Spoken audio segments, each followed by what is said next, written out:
Hi everyone and welcome back to my channel. Today I'm going to be discussing with you week 7 and week 8 after having a laminectomy and fusion in the L4, L5, S1 area.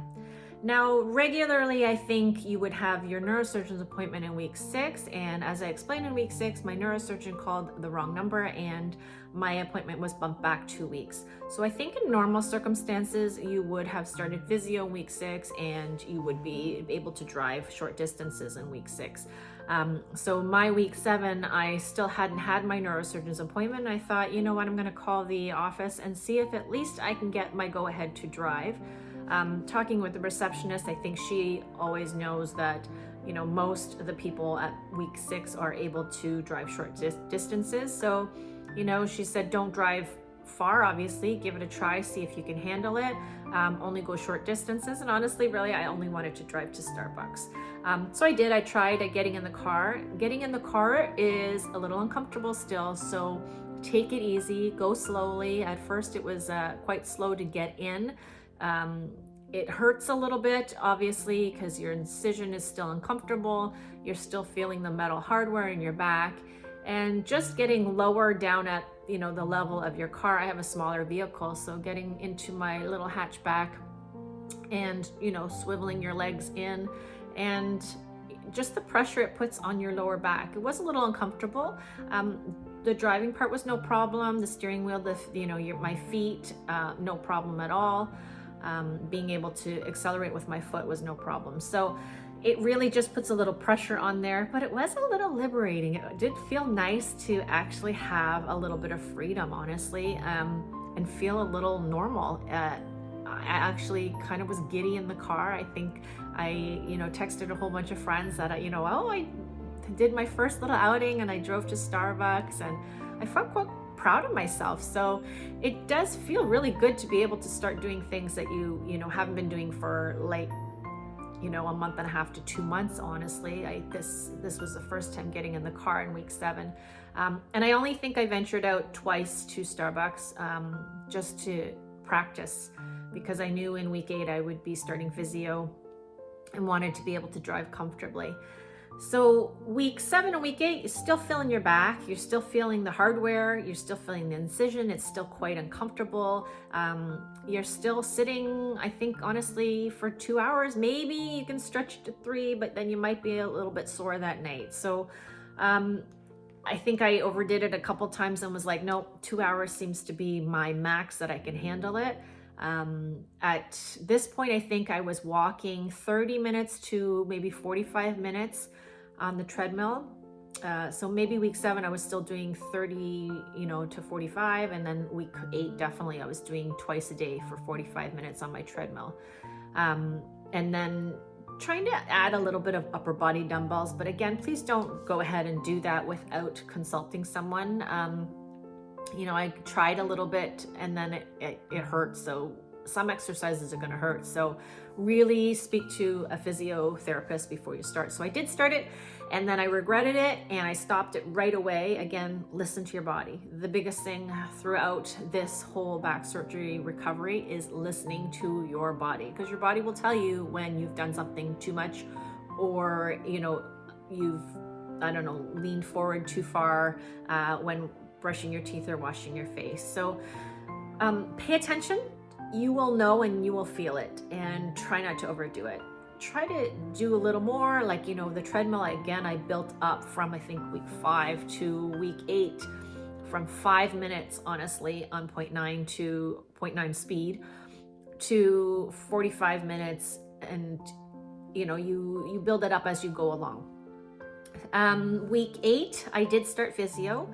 I finally had my neurosurgeon's phone call and I was able to start physio, and he basically said, you go to the physio and they know what to do. So physiotherapist started very basic exercises, and a lot of these exercises are probably ones that you did before because you had back pain and you weren't at the point where you had to have back surgery, but you started with a lot of these exercises, and you'll be amazed at how difficult some of them are.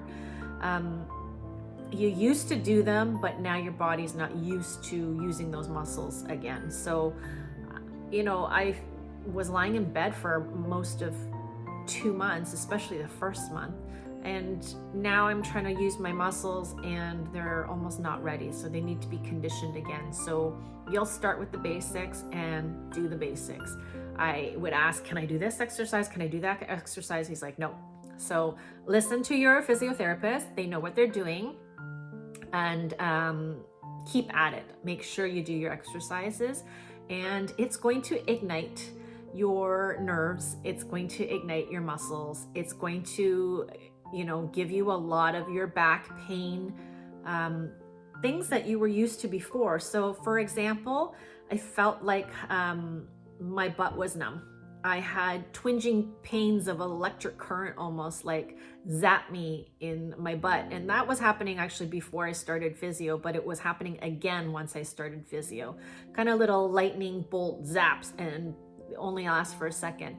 I was having my big toes throb, which I mentioned before about when my medication was wearing off, but now they were throbbing because of the exercises I was doing.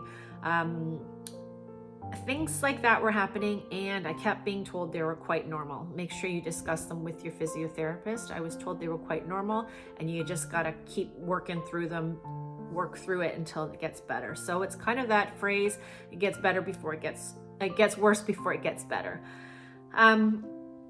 Week 8, I'm driving a little bit more. Really, most of my driving in week 7 and 8, honestly, was just to go to Starbucks just to get a drink and to physio.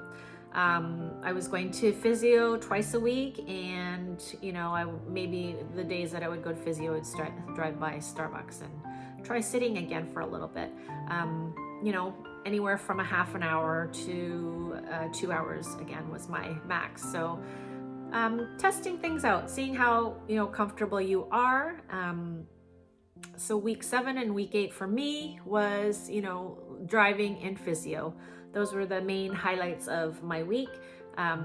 Doing a lot more of the exercises and conditioning myself, and get a little bit worried here and there of like, why am I feeling this? But because I saw my physiotherapist twice a week, I was able to ask him the questions and get the answers that I needed. And most of the time it is normal. Just stick to the plan, stick to the exercises, and we'll get through it and everything will be fine.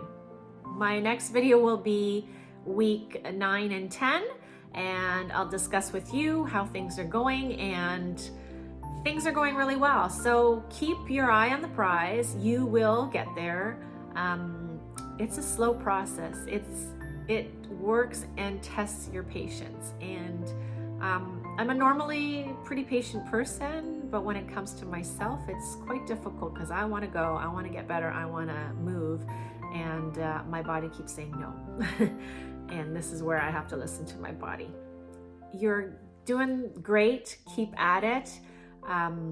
I know sometimes I mentioned that you're in a lot of pain. That's me being real about what the situation is and what you've just gone through, because you've gone through a major surgery.